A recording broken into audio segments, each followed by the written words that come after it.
Hi everyone, today we're here with Uri, our operations manager, and he's going to give us some tips on how to avoid wasting money on maintenance calls. Instead of every time a tenant calls in with an issue, just automatically sending a vendor, there's some things you can do to troubleshoot with tenants first. So Uri, do you want to tell us what we can do to troubleshoot if someone calls in and their AC is not working?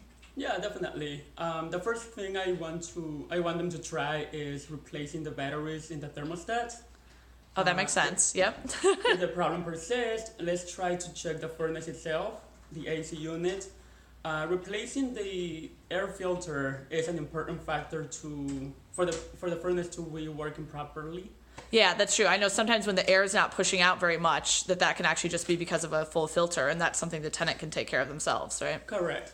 In case the furnace or the AC is not working at all, please try to check the breaker or the switch on it. Sometimes, accidentally people have turned it off.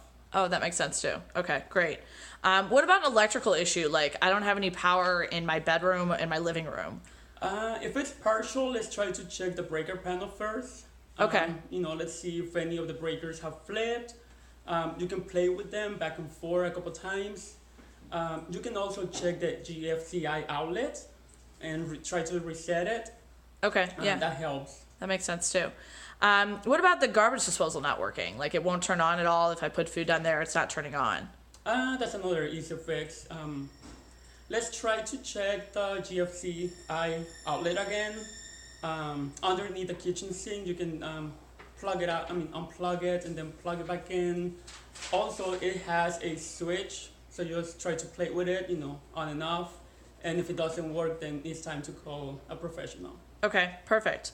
What about, I just moved into a new place and my dishwasher's not working. It's not turning on at all. Should you send an appliance repairman right away, or what should you do in that instance? No, again, we need to check the breaker panel, the GFCI. If you have access to the cable, try to unplug it, plug it back in. If it still doesn't work, then it's time for a technician. Okay, perfect. Thanks for your help, Uri. Sure, anytime.